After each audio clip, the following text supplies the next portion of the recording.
komunikasi yang tidak lancar, jadi kayak sometimes we're in a marriage, udah pada usia pernikahan tertentu tuh kan udah kayak autopilot gitu kan. Kayak dia baik-baik aja, aku juga aman-aman aja gitu loh. Something happen dan kan jadinya he doesn't say anything, perempuan asumsi dong. Itu kayak ngasih hatinya semua gitu. Kan kita nggak semua scene kita tahu kan. Kayak misalnya scene Dinda sama mereka, itu kita nggak pernah tahu. Jadi emang si suami nggak tahu nih ketika si istrinya curhat sama teman-temannya. Tapi begitu kita nonton sebagai sudut pandang suami yang lagi lihat istrinya curhat itu sedih banget. Tapi basically begitu kita ketemu lagi, itu benar-benar kita yang lucu ya, kita ketemu lagi dalam format yang sudah yang dewasa. Beda. Mungkin kalau kita dikasih film ini pada dulu sebelum menikah, nggak ngerti juga sih. Hampir semua film Indonesia isinya perselingkuhan. Kita mau bikin yang mana sih? Apakah orang nggak bosan nonton film perselingkuhan gitu kan? Kita mau kasih yang mana? Kalau misalnya kita mau jual perselingkuhan doang, ngapain? Ngapain?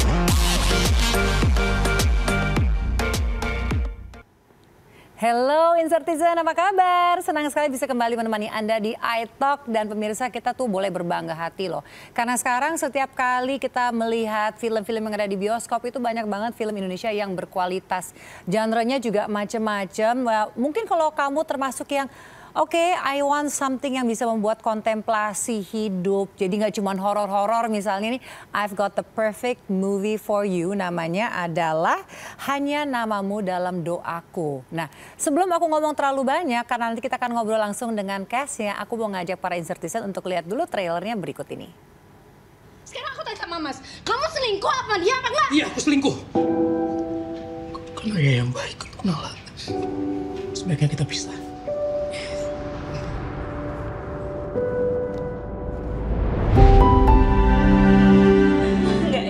Ditinggalin tanpa dikasih kesempatan untuk pamitan.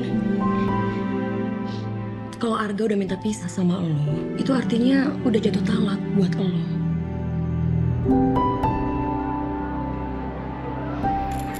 Belum puas ngerusak rumah tangga orang, hah? Ngapain bawain dia ke sini? Dari gejala dan hasil tes, semuanya mengarah pada ALS. Harapan hidup penderita ALS 2-5 tahun. Saya sarankan agar keluarga dan orang-orang terdekat bisa mendampingi. Mas bener-bener udah gak ada hati buat kita ya, Mas. Mas udah bener-bener gak mau ada aku dan Nala di kehidupan Mas ya. Ini bukan sesuatu yang bisa kamu hadapin sendiri. Orangnya di depan kamu ini. Aku nanya lagi untuk ngapain. Biarin aku pergi dari rumah itu. Kamu tuh optimis. Kita fokus ke penyembuhan lo. Oke, kita ikhtiar, kita cari obatnya. Kamu cari kemana? Lo janji bakal bawa papa pulang.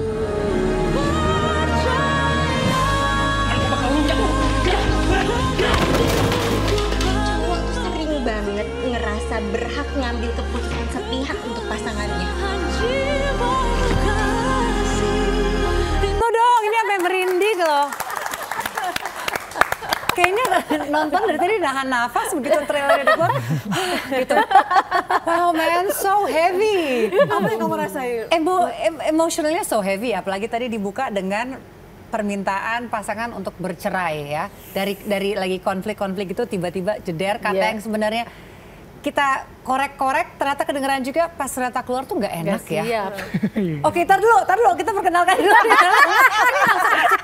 Langsung asik diskusi aja, kita sambut para pemain dari Hanya Namamu Dalam Doaku. Ada Vino Gebastian, ada Nirina Subir, ada Dira Kayani. Wow, oke.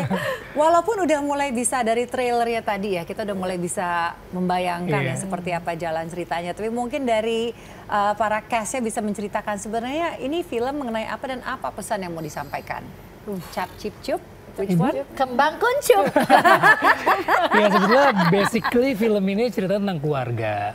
Tentang keluarga kecil, yang sederhana, yang ya seperti keluarga pada umumnya lah. One day dia mendapatkan musibah yang dianggap buat keluarga itu besar, tapi ternyata lebih besar lagi. Jadi ada masalah yang, ya ini masalah besar nih, tapi ternyata bukan itu gitu. Ternyata ada yang lebih besar lagi dari itu gitu. Dan film ini juga mau mengangkat atau men-share tentang sebuah penyakit yang namanya ALS, yang sebenarnya sudah banyak di Indonesia tapi belum banyak orang tahu gitu.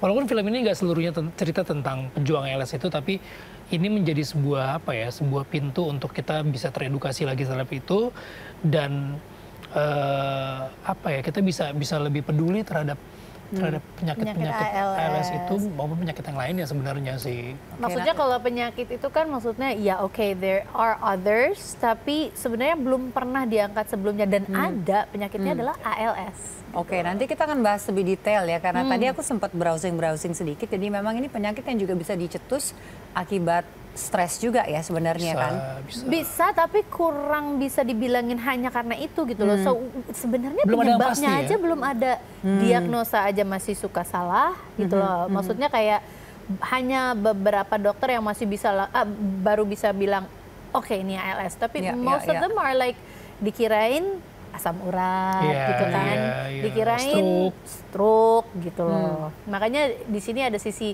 sedikit memberitahukan bahwa ada ini penyakit yang we need to be aware of juga gitu. Dan ini juga diangkat dari kisah nyata ya sebenarnya ya tadi ya pas kita lihat ya. Oke, sebelum kita masuk lebih lanjut lagi ke storyline-nya yang tadi sudah diceritakan mengenai keluarga kecil yang fokus pada satu masalah, ternyata ada masalah lebih besar lagi. Boleh dong perkenalkan karakternya masing-masing dari Dinda dulu deh. Di sini nih. Oke, aku di sini berperan sebagai Meta. Meta itu adalah sahabatnya Hanggini yang diperanin sama Tehna. Dia support system dari Hanggini lah, bestie for life. Jadi ini bukan antagonis ya di sini ya? Bisa nggak ya? Makanya harus ditonton lah. Sahabat jenis apa si Meta ini? Kita kan punya teman banyak kan, ada tipe-tipenya kan. Seperti apakah dia? Nah, masuk ke tipe yang mana ini? Nah itu apa sih itu? Nanti kita tonton. Oke. Oh itu aja udah bikin penasaran pengen lihat ya. Oke, jadi Meta, Hanggini, dan Arga. Kita ini suami istri di sini. Suami istri yang punya satu anak tadi ya. Satu anak ya. Oke. Nah, sekarang untuk karakternya sendiri, apakah ada persamaan, something that you guys can relate to dengan karakternya? Kalau sama, sebetulnya keluarga di film itu membersnya sama kayak keluarga gue asli ya, maksudnya punya satu anak perempuan. Tapi ceritanya ya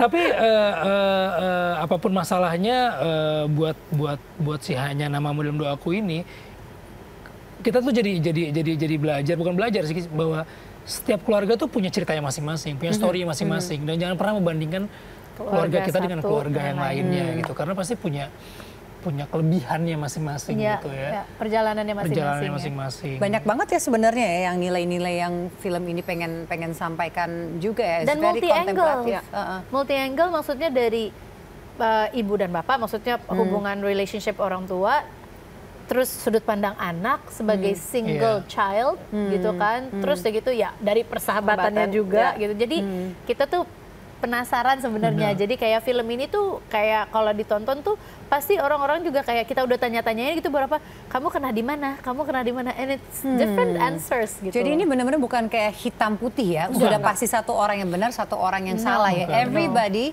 is berkontribusi in some way terhadap masalah yang menggunung kemudian meledak ini ya. Sudut pandang laki, sudut pandang perempuan. Oke. Pertama kali ngeliat trailernya, kita pikirkan bahwa isu utamanya adalah perselingkuhan, iya kan? Boleh sedikit diceritain nggak kenapa isu itu yang diangkat? Karena kan kita juga tahu sekarang it's an issue yang sangat dekat dengan keseharian selebritis, they're going on and telling about their pengalaman juga gitu. Mungkin boleh di-share kenapa konflik yang diangkat adalah itu? Karena ya ini tadi laki-laki kan selalu dari kecil, maksudnya sering banget dikatakan bahwa laki-laki tidak boleh nangis, laki-laki tidak boleh terlihat lemah. Nah, ditambah lagi kayak ada yang namanya komunikasi yang tidak lancar, jadi kayak sometimes we're in a marriage, udah pada usia pernikahan tertentu tuh kan udah kayak autopilot gitu kan, kayak dia baik-baik aja, aku juga aman-aman aja gitu loh.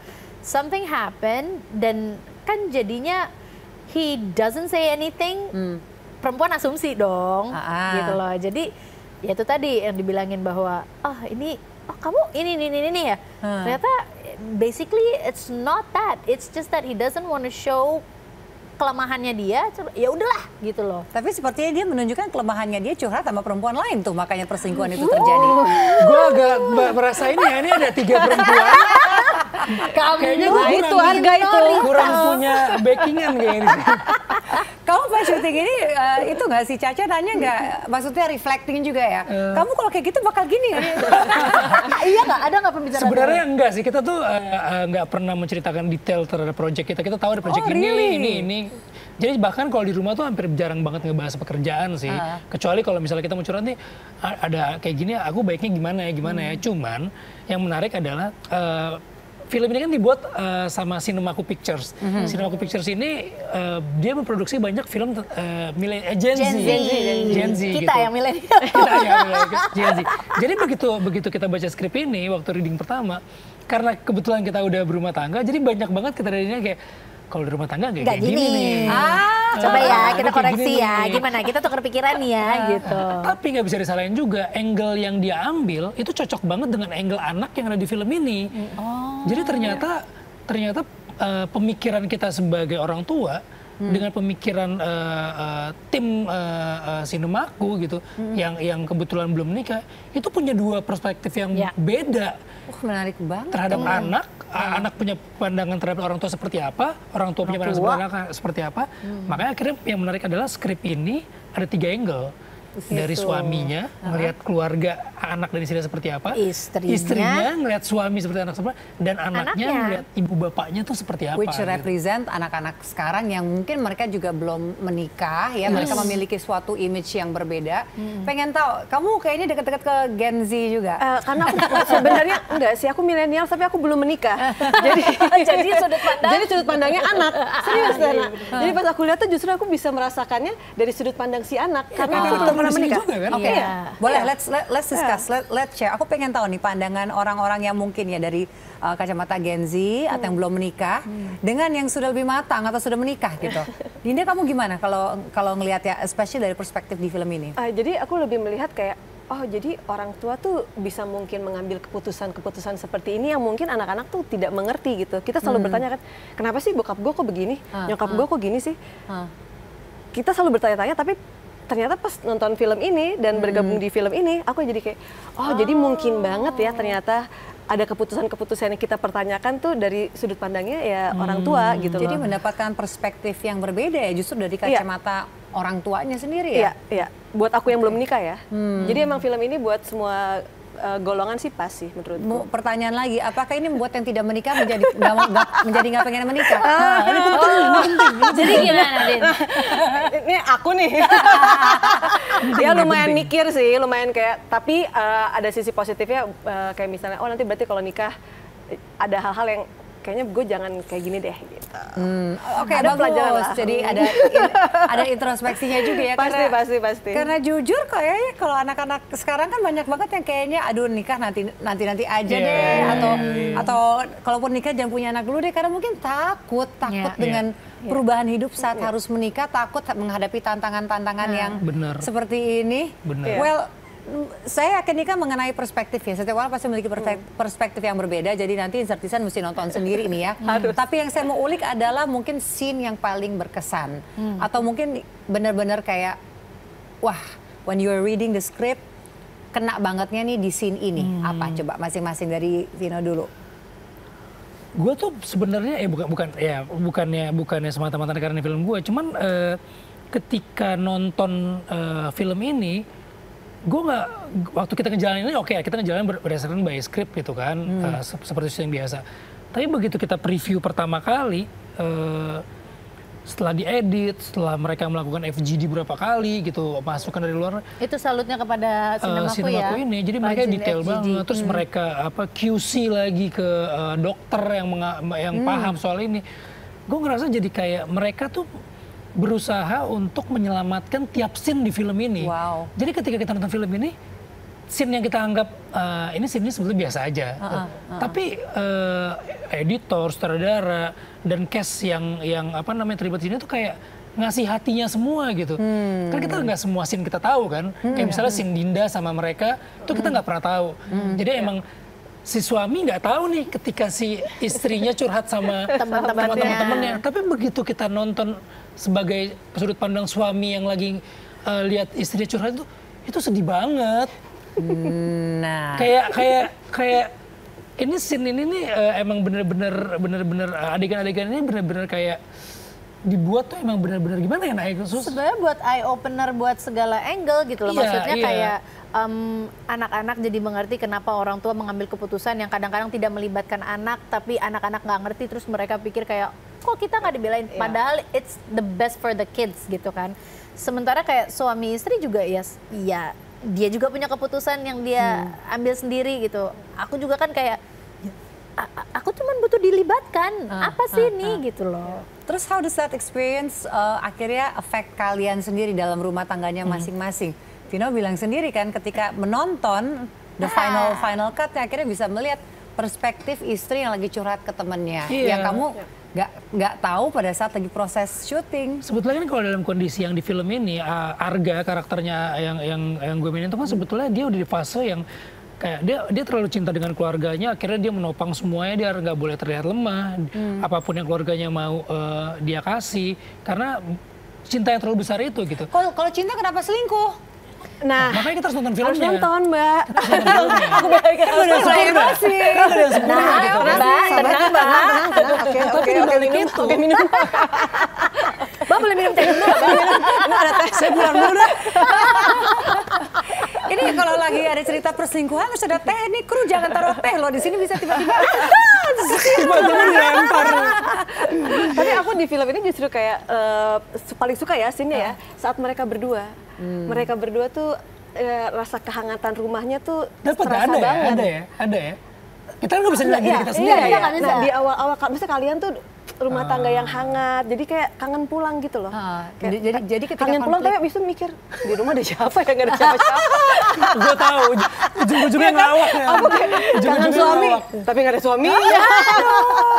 Dicari seorang pria. Nah, 2 boleh loh. Oh ya, dicari pria-pria untuk sahabat-sahabat saya. Fokus.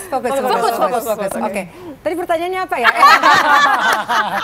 Oke, nah terus scene yang paling membekas di kamu kan tadi kan kalau Vino kan semuanya scene-nya tuh udah dibikin sedemikian rupa dengan hati sehingga ternyata pas dilihat nyambung semua nih. Dinda mengatakan tadi sangat suka melihat Arga Hanggini, kehangatan dari kalian berdua kan chemistry-nya. Kamu apa scene yang paling membekas? Selain memang aku banyak banget berkesan main sama Vino dan tektokan kita, ada satu adegan yang Vino juga tahu ya. Jangan bilang nonton dulu baru ketahuan. Ada satu adegan. Jadi makanya aku bilang this is multi angle. Even seorang ibu juga bisa kena sama hubungan dengan bapaknya. Kan kita juga sandwich generation kan. Jadi bener-bener kayak ada adegan aku sama bapakku gitu. Wah itu fatal sih. Itu for some people itu hanya sebuah adegan yang oke gitu. Syutingnya juga cepet, semuanya happy. Segala. Tapi hati kecilku hancur karena ada sebuah petuah diberikan oleh seorang bapak yang ingin melepaskan anaknya dan diberikan kepada anak perempuan lagi. Anak perempuannya. Itu kok berasa banget sih. Maksudnya kan gue punya anak kecil perempuan. One day gue akan di posisi itu. Gimana rasanya melepaskan si yang udah kita inin dari kecil gitu kan. Kalau lakinya nggak bener kan kita yang ini. Terus kenapa lakinya nggak benar tadi? Balik lagi. Oke. Gimana ya? Dulu janji boleh ya? Gue disini kayak bumerang lu tau. Gue ngelempar sesuatu dibalikin lagi. Oke, sekarang mau bahas dulu mengenai kalian berdua kan ini kan terakhir sempat main film bareng 21 years ago. 21 tahun 30 hari mencari cinta. Yes, itu sama-sama film kita pertama. Pertama, itu pertama. Bener. Ya, film pertama. Nah, gimana? Kan sebenarnya kan kalau syuting itu kan sering banget bisa ketemu project bareng lagi, tapi baru sekarang ini. Iya, banget. So how was it like on the set lagi soalnya aku after 21 selalu years? pilihan pertamanya Marsha Timothy soalnya jadi Enggak lah. enggak, tapi basically begitu kita ketemu lagi itu benar-benar kita yang lucu ya, kita ketemu lagi dalam format yang sudah yang dewasa. beda. Mungkin kalau kita dikasih film ini pada dulu sebelum nikah nggak ngerti juga sih. Dan begitu ketemu ini ternyata seru gitu. Nirina masih sama seperti Nirina yang dulu, yang bawel, yang cerewet terhadap ini. Dia kalau punya masalah sama skrip kayak Aku tuh seneng banget ya ada dia itu karena dia tuh very vocal kan. Jadi vocal banget, jadi kayak kritis banget kan. Jadi kayak ini gimana nih maksudnya kayak gini-gini segala macam segala.